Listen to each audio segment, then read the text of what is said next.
ನಮಸ್ಕಾರ, ಏನು ಸಮಾಚಾರಕ್ಕೆ ಸ್ವಾಗತ. ನಾನು ಪ್ರತೀಕ್ಷಾ. ಮೊದಲಿಗೆ ಈ ಕ್ಷಣದ ಹೆಡ್ಲೈನ್ಸ್.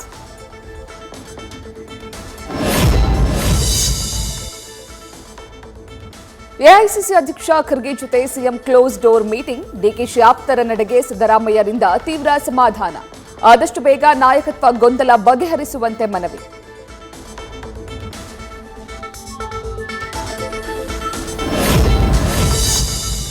ಖರ್ಗೆ ಜೊತೆಗಿನ ಸಭೆಯಲ್ಲಿ ಸಂಪುಟ ಪುನಾರಚನೆ ಬಗ್ಗೆಯೂ ಚರ್ಚೆ. ಪುನಾರಚನೆಗೆ ಅವಕಾಶ ನೀಡುವಂತೆ ಸಿದ್ದರಾಮಯ್ಯ ಮನವಿ. ರಾಹುಲ್ ಜೊತೆ ಚರ್ಚೆ ನಡೆಸಿ ತೀರ್ಮಾನ ಎಂದಿರುವ ಖರ್ಗೆ.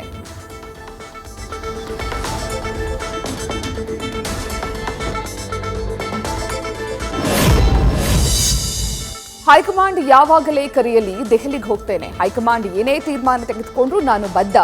ಎಐಸಿಸಿ ಅಧ್ಯಕ್ಷರ ಭೇಟಿ ಬಳಿಕ ಸಿಎಂ ಸಿದ್ದರಾಮಯ್ಯ ಹೇಳಿಕೆ.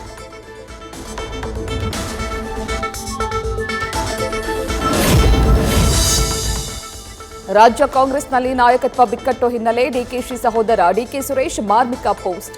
ಯಶಸ್ಸು ಒಂದು ಪ್ರಯಾಣ, ಗಮ್ಯ ಸ್ಥಾನವಲ್ಲ ಅಂತ ಬರಹ.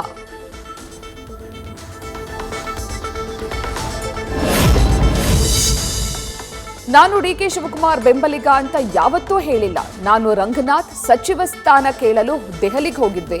ಬೆಂಗಳೂರು ಏರ್ಪೋರ್ಟ್ನಲ್ಲಿ ಗುಬ್ಬಿ ಶಾಸಕ ಶ್ರೀನಿವಾಸ್ ಹೇಳಿಕೆ.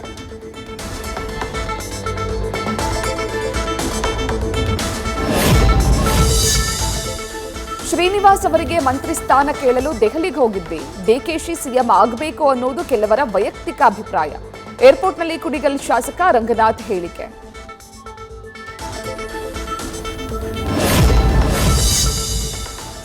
ಬೆಂಗಳೂರಿನಲ್ಲಿ 7 ಕೋಟಿ ರೂಪಾಯಿ ದರೋಡೆ ಕೇಸ್ ತನಿಖೆ ಚುರುಕು. ಹೆಚ್ಚಿನ ವಿಚಾರಣೆಗಾಗಿ 3 ಆರೋಪಿಗಳ ಪೊಲೀಸರ ವಶಕ್ಕೆ. 10 ದಿನಗಳ ಕಾಲ ಪೊಲೀಸ್ ಕಸ್ಟಡಿಗೆ ಒಪ್ಪಿಸಿದ ನ್ಯಾಯಾಧೀಶರು.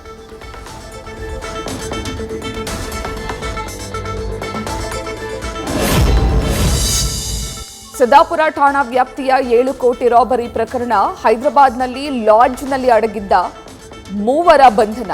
ಬಂಧಿತರಿಂದ 53 ಲಕ್ಷ ಹಣ ಜಪ್ತಿ ಮಾಡಿದ ಪೊಲೀಸರು.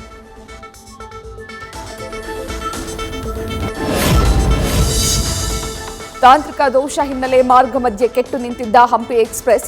ಚನ್ನಪಟ್ಟಣ ತಾಲೂಕಿನ ಬಂದರಗುಪ್ಪೆ ಗ್ರಾಮದ ಬಳಿ ಘಟನೆ. ಸ್ಥಳಕ್ಕೆ ಚನ್ನಪಟ್ಟಣ ರೈಲ್ವೆ ಪೊಲೀಸರು ಭೇಟಿ, ಪರಿಶೀಲನೆ.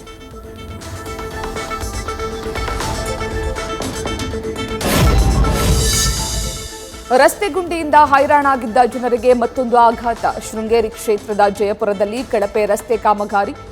ಹಾಕಿದ ಒಂದೇ ದಿನಕ್ಕೆ ಕಿತ್ತು ಬರ್ತಿರುವ ಡಾಂಬರು. ಜನರಿಂದ ಆಕ್ರೋಶ.